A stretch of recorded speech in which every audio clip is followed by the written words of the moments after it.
வணக்கம் நாகை மக்களே, நீங்கள் கேட்டுக்கிட்டு இருக்கிறது ஈஜிஸ் பிளே சமுதாய வானொலி 90.0 மெகாஹெர்ட்ஸ். இது நம்ம ரேடியோ, நாகை ரேடியோ.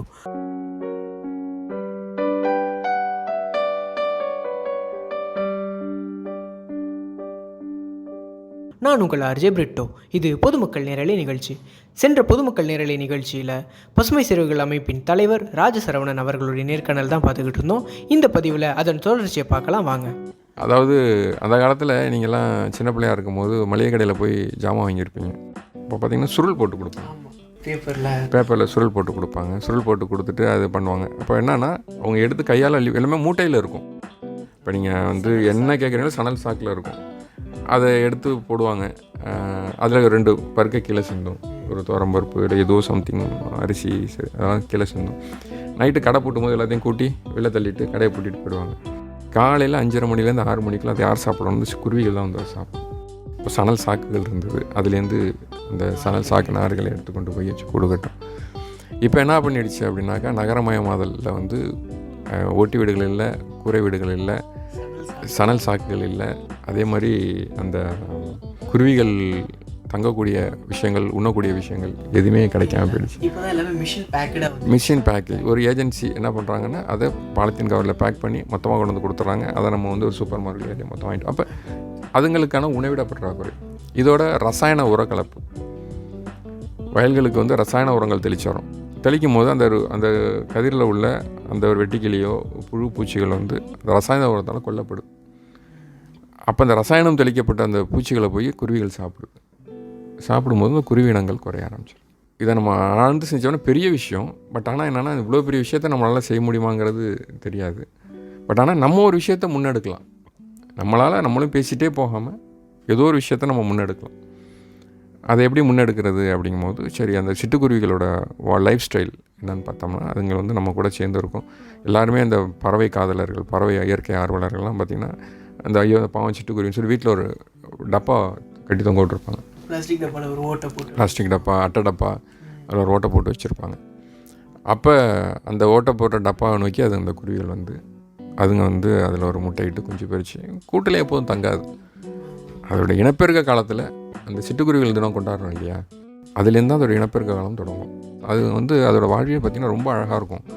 அந்த கூண்டை செலக்ட் பண்ணும்போது ஆண்குருவி தான் பார்க்கும். பார்த்துட்டு அதுக்கப்புறம் தான் அது இணையரை அழைச்சிட்டு வரும், பெண்குருவி அழைச்சிட்டு வந்து அதை காமிச்சு அது ஓகே பண்ணதுக்கப்புறம் தான் அதில் போய் முட்டையிட்டு அழகாகும். அந்தமாரி ஒரு அழகான வாழ்வியல் கொண்டது. நம்ம நிறைய படித்த ஒரு விஷயம் என்னென்னா, சிட்டுக்குருவிகளுக்கு கூண்டு அமைக்கலாம். இது உலக முழுவதும் சக்ஸஸ் ஆன ஒரு விஷயம். அதாவது 1940 சம்திங் ரேஞ்சில் பார்த்திங்கன்னா, வருஷம் எனக்கு எக்ஸாக்டாக தெரியல. அப்போ சைனாவில் தடை செய்யப்பட்ட பறவைகள் அப்படின்னு சொல்லி ஒரு லிஸ்ட்டு ரிலீஸ் பண்ணாங்க. அதில் சிட்டுக்குருவி இனத்தை சேர்த்துட்டாங்க. அப்போ சேர்க்கும்போது என்ன ஆயிடுச்சு அப்படின்னாக்கா, சைனா பூரா எல்லாம் சுட்டு வேட்டையாட ஆரம்பித்தாங்க. டோட்டலாக சிட்டுக்குருவியை காலி பண்ணாங்க. அப்போ என்ன ஆயிடுச்சுன்னா, கிட்டத்தட்ட அதுலேருந்து ஒரு 1.5 வருஷத்தில் வெட்டுக்கிளிகளோட படையெடுப்பு அதிகமாகி விவசாயத்தை பூரா அழித்து கிட்டத்தட்ட 1.5 கோடி பேர் இறந்து போனாங்க. மனிதர்கள் பஞ்சமே அந்த இறந்து போனாங்க. அதுக்கப்புறம் அது எதனால் இந்த இவ்வளோ பெரிய ஒரு இழப்பு வந்தது அப்படின்னு அவங்க ரிசர்ச் பண்ணதுக்கப்புறம், குருவிகள் இல்லை, சிட்டுக்குருவிகள் இல்லை, வெட்டுக்கிளியோட அதிகரிப்பு அதிகமாகிடுச்சு. இந்த உணவு சங்கிலியில் பார்த்திங்கன்னா, இறைவன் ரொம்ப அழகாக படைச்சிருப்பார். மானை காட்டில் இருந்ததுன்னா எல்லாத்தையும் அழிச்சினதால பின்னாடி புளியும் படைச்சிருப்பார், அந்த மானை கண்ட்ரோல் பண்ணுறதுக்கு. அந்த மாதிரி வெட்டுக்கிளிகளையும் படைச்சி அதை கண்ட்ரோல் பண்ணுறதுக்கு சிட்டுக்குருவிகளையும் படைச்சி, அப்போ என்ன பண்ணுறோம் அப்படின்னாக்கா, அந்த சிட்டுக்குருவிகள் எப்படி மீட்டெடுக்கிறதுங்கும் போது, அப்போ சிட்டுக்குருவிகள் நமக்கு அது எங்கே தங்குதோ அந்த இடத்துல பாக்ஸ் வைக்கணும்னு சொல்லி அவங்க சிட்டுக்குருவி மறுபடி தேட ஆரம்பித்தாங்க. அதை வச்சு இனப்பெருக்கத்தை ஆரம்பித்தாங்க. அதுக்கப்புறம் தான் அவங்களுடைய நார்மல் விவசாயத்துக்கு வந்தாங்க. அப்போ இந்த மாதிரி ஒரு ரெகுலராக ஒரு விஷயம் உலக அளவில் சக்ஸஸ் ஆனதை நம்ம ஏன் எடுக்கக்கூடாது, கையில் எடுக்கக்கூடாது அப்படின்னு சொல்லிட்டு, அப்புறம் இதுக்கான அமைப்பு, இதுக்கான கூண்டுகள் அப்படிங்கும்போது, கூண்டுகள் ஒரு 6 இன்ச்சு 7 இன்ச்சு இருந்தால் போதும். அது ஒரு 2 அடல்ட்டு 3 முட்டையிலேருந்து 4 முட்டை விடும். அது இருந்து அடகாக்கும். அதுலேருந்து 60 நாளைக்குள்ளே அது குஞ்சு பறித்து வச்சுட்டு பறந்துடும். அவ்வளோ திருப்பி அடுத்தது தான் வரும். அதே அது இனப்பெருக்காது அதே தேடி வந்தாலும் வரும், இல்லை வேறு பறவைகள் வேறு சிட்டுக்குருவி வந்தாலும் அந்த இடத்துக்கு வரும் அப்படின்னு அதை முன்னெடுத்தோம். அதை வந்து நம்ம இங்கே வெளியூர்லேருந்து இங்கே செய்கிறதுக்கான சரியான சூழல் அமையலை. அதனால் பாண்டிச்சேரியில் நம்ம இன்னொருத்த நான் செஞ்சு தரேன் அப்படின்னாரு. அதனால் அவர்கிட்ட செஞ்சு அந்த கூண்டை வாங்கி இப்போ எல்லா இடங்களையும் பொறுத்துட்ருக்கோம். இயற்கை அழகானதுன்னு கேள்விப்பட்டிருக்கோம், ஆனால் அது இவ்வளோ அழகானது அப்படிங்கிறது நீங்கள் சொல்கிறதுலேருந்து ரொம்ப நல்லாவே தெரிஞ்சு. இந்த இயற்கைங்கிறது வந்து ஒரு தன்னைத்தானே பாதுகாக்கக்கூடிய அனைத்து விஷயங்களும் அதுவே செஞ்சுக்கிட்டு இருக்கு. குறுக்க நின்று இந்த மனுஷன் தான் அதை மாற்றி விட்டு கெடுத்து விட்டு அதை மறுபடியும் போய் அவன் இயற்கையை தான் சாடுற மாதிரி தான் இருக்குது. அதை அப்புறமா அவன் பட்டு தெரிஞ்சுக்கிட்டு வரான். இந்த மாதிரியான சூழ்நிலையில் இப்போ இருக்கக்கூடிய இளைஞர்கள் இயற்கையை எந்த மாதிரி புரிஞ்சுக்கிட்டு அதுக்காண்டின தேடல்களில் இறங்கி மீட்கும் பணியில் ஈடுபடணும்? ரொம்ப சிம்பிளான விஷயந்தான், ரொம்ப ரொம்ப சிம்பிள். இயற்கையை காக்கணும்னு என்ன மனசில் வந்தாலே போதும், செயல்கள் தானாக வந்துடும். ஒரு நாள் எப்படி நம்ம தூங்கி எழுந்துச்சு பல் துளக்கி முகம் கழுவி காலை கடன்களை முடித்து நம்ம வந்து 3 வேளை சாப்பாடு சாப்பிட்டு நம்ம போகிறோமோ, இயற்கையை நம்மளும் காக்கணும் அப்படிங்கிற ஒரு எண்ணம் மனசில் வந்து டெய்லி நம்ம அசைப்பட ஆரம்பித்தாலே அந்த இயற்கை எண்ணெய் நம்மளை கை நீட்டி அழைப்பாள்.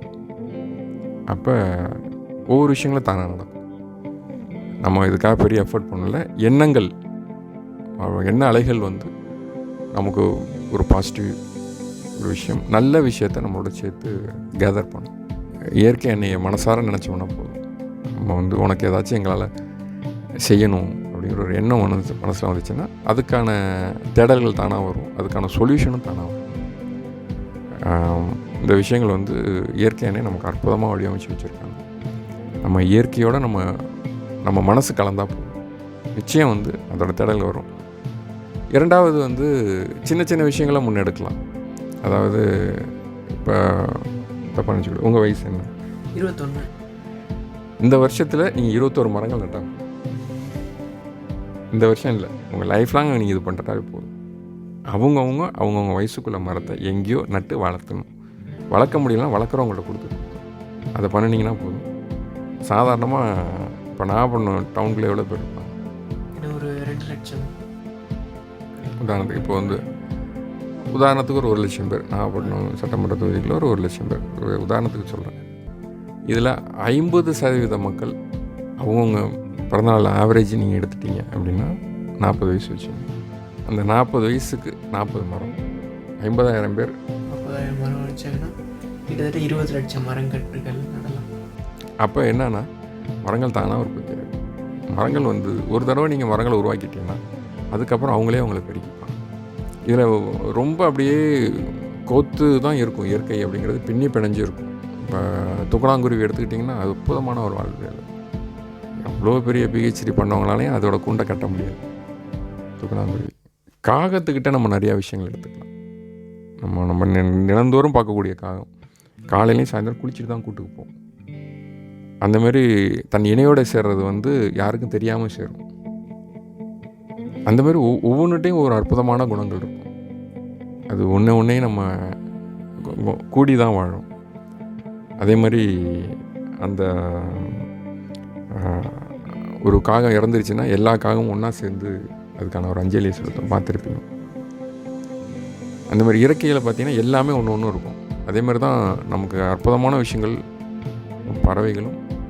இந்த மாதிரி பனையும் ஒரு விஷயம், நம்ம மீட்டெடுக்க வேண்டிய ஒரு விஷயத்தில் பனை. நான் ப்ராக்டிக்கலாக பார்த்துருக்கேன். பனை நம்ம கஜா புயலில் வந்து சுனாமியில் கூட தண்ணி ஒரு சர்டன் ஸ்டேஜ் வந்து திரும்பிடுச்சு. கிராம பக்கத்தில் பார்த்திங்கன்னா கஜா புயலில் வந்து அந்த சேர் வந்து கிட்டத்தட்ட ஒரு 2 கிலோமீட்டர் வந்துடுது. இந்த காற்றுல அந்த கடல் சேரானது, அந்த சேரும் தண்ணியுமா வந்ததே பார்த்திங்கன்னா நிறைய இடத்தோட சாயிலோட குவாலிட்டியை மாற்றிடுச்சு. அப்போ நாங்கள் ஒரு வீட்டில் நாங்கள் போய் இந்த பசுமை பிறந்த நாளுக்காக போய் மரம் நட போடும்போது அவங்க சொல்கிறாங்க, ஐயா மண்ணெல்லாம் மாறிடுச்சிங்க தண்ணியில். ஆனால் அவங்க வீட்டில் ஒரு குட்டை மட்டும் தண்ணி மாறாமல் இருந்தது. என்ன ரீசன் அப்படின்னா அந்த குட்டையை சுற்றி கிட்டத்தட்ட ஒரு 30-40 பனை இருந்தது. அந்த பனை வந்து அந்த தண்ணியை மாற விடாமல் அது தாங்கி பிடிச்சிட்ருக்கு. அப்போ அந்த பனையோட தகவமைப்பு பார்த்திங்கன்னா அற்புதமாக இருக்கும். அது ஒரு நம்ம உள்ளங்கையை விரிச்சோம்னா எப்படி இருக்கும், இதே மாதிரி தான் அந்த பனை மட்டை இருக்கும். இப்போ அந்த பனை மட்டையில் விழக்கூடிய தண்ணியானது அப்படியே இறங்கி நேரடியாக பூமிக்குள்ளே போகிறதுக்கான அமைப்பு அந்த பனையில் இருக்கும். இப்போ மரங்கள்லேயே ரொம்ப அற்புதமான ஒரு விஷயம் என்னென்னாக்கா, எல்லா மரத்துலேயும் வேர்லேருந்து தரையிலேருந்து வேர் மூலமாக தண்ணி மேலே வரும்.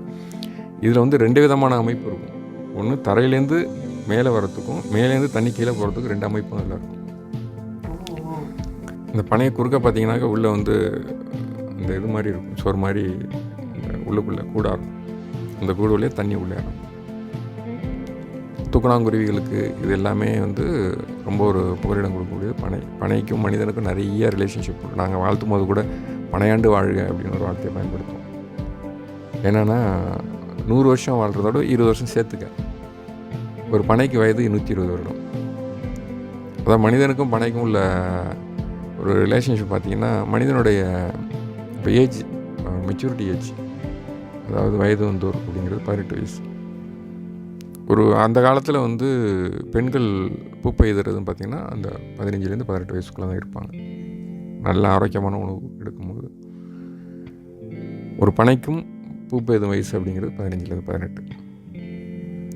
பனையிலையும் ஆண் பனை பெண் பனை உண்டு மனிதர்களை போல. ஒரு மனிதனுடைய முழு ஆயுட்காலம் அப்படிங்கிறது இப்போ தான் சராசரி ஆகிட்டு 50-60ன்ட்டாங்க. முழு ஆயுட்காலம் 120 வருடம்.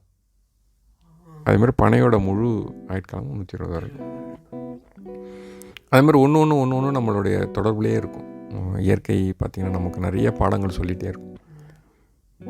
அதுமாதிரி குருவிகள், மரங்கள் ஒன்று நமக்காக படைக்கப்பட்டது. குருவிகள் இல்லாத ஒரு உலகத்தை நீங்கள் நினச்சிங்க அப்படின்னா, இந்த டைமிங்கில் குருவிகளே இல்லை, பறவைகளே இல்லை அப்படின்னா, அடுத்த ஒரு மணி நேரத்துக்குள்ள நம்ம முழங்கால அளவுக்கு பூச்சிகளால் சூழப்படும். ஏன்னா பூச்சிகளோட இனப்பெருக்கம் அப்படிங்கிறது அதிகமாக இருக்கும். இப்போ பார்த்திங்கன்னா கரிச்சாங்குருவின்னு ஒரு குருவி சொல்லுவாங்க, ரெட்டைவால் குருவி பார்த்துருப்பேன், கருப்பாக இருக்கும் நம்ம ஏரியாவில். இப்போ பருந்தே அடிக்கும். அதாவது வாலியோட அவதாரம்னு சொல்லுவாங்க அந்த குருவியை. ராமாயணம் கதை படிச்சிங்கன்னா அதில் சொல்லுவாங்க, வாலி வந்து ஏற்று நின்று யார் போர் புரியாங்க அவனோட பாதி வந்து அவங்களுக்கு போயிடும், அவரோட பவர். அந்த மாதிரி இது எந்த குருவி இதை ஏற்றாலும் அதோட பவர் இதுக்கு வந்துடும். அந்த கரிச்சாங்குருவியோட வேலை பார்த்தீங்கன்னா ஒரு நாளைக்கு 300 பூச்சி சாப்பிடும். 300 பூச்சி சாப்பிட்டா தான் அதுக்கு வயிறு ஃபில் ஆகும். அப்போ அது என்ன பண்ணுன்னா 500 பூச்சி பிடிக்குமா. எதனால் 500 பூச்சி, மீதி 200 கடிச்சு கீழே போட்டுரும். அது வந்து அந்த மீதியெல்லாம் எறும்புக்கு, மற்ற குருவிகளுக்கு உணவு. அது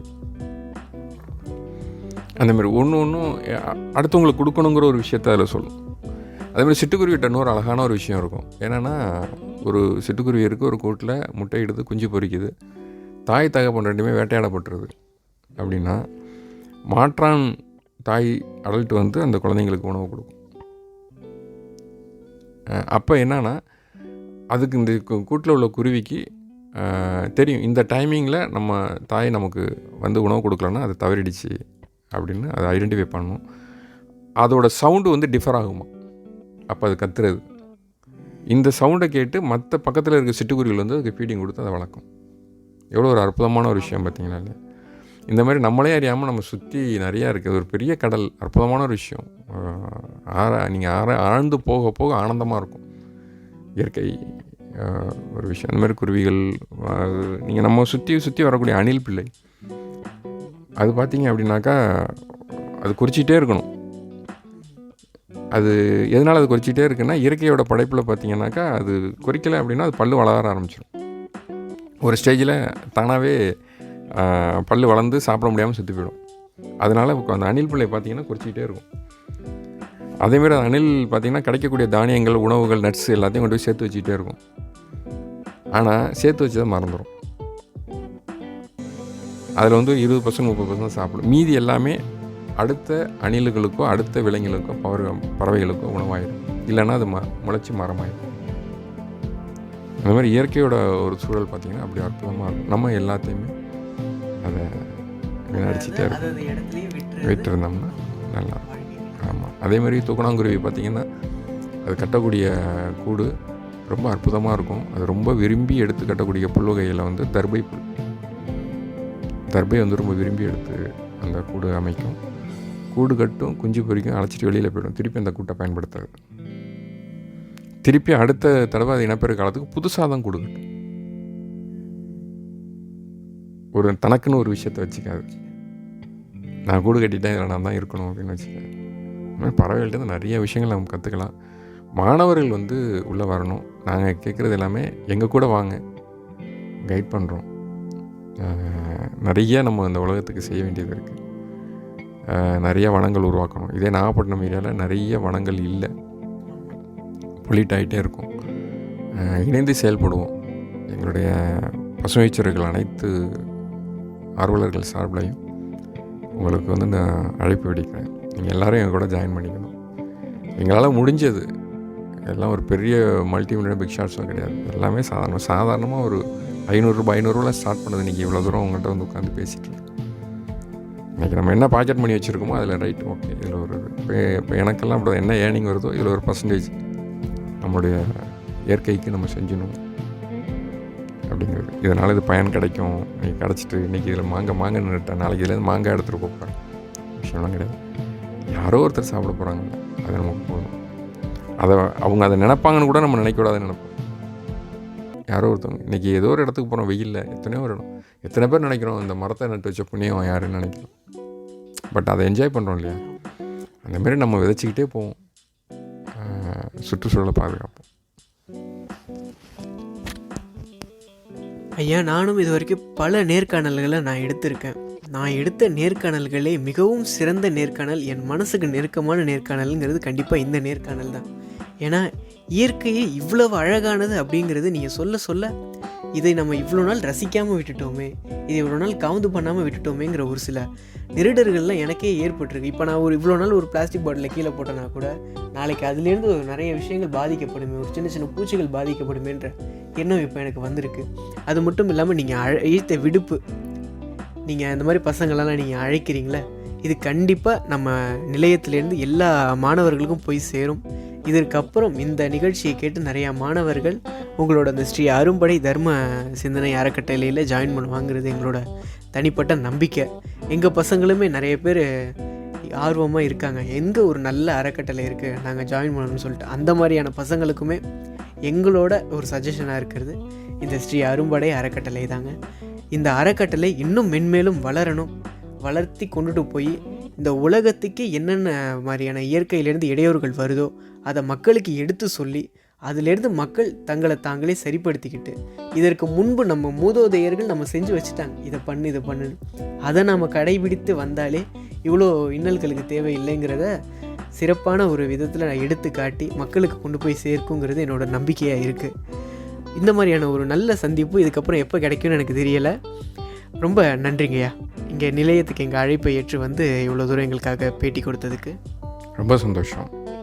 எல்லோரும் நீங்கள் என் கூட கலந்துக்கணும். நம்ம ஒரு அடுத்தது ஒரு கட்டத்துக்கு நம்மளால் முடிஞ்ச ஒரு விஷயத்தை இயற்கைக்கு செய்யணும். நன்றி. ரொம்ப நன்றிங்க. நேயர்களே, இந்த உரையாடல் உங்களுக்கு பிடித்திருக்கும்னு நான் நம்புகிறேன். இது போன்ற பல உரையாடல்கள் உங்களுக்கு நம்ம நிலையத்திலேருந்து வந்துக்கிட்டே இருக்குங்க. நீங்கள் இணைந்திருக்க வேண்டியது இஜிஎஸ் பிள்ளை சமுதாய வானொலி 90.0 மெகாஹெர்ட்ஸ். இது நம்ம ரேடியோ, நாகை ரேடியோ. நான் உங்கள் ஆர்ஜே பிரிட்டோ. நிகழ்ச்சி தொகுப்பு கார்த்திகேயன். நன்றி.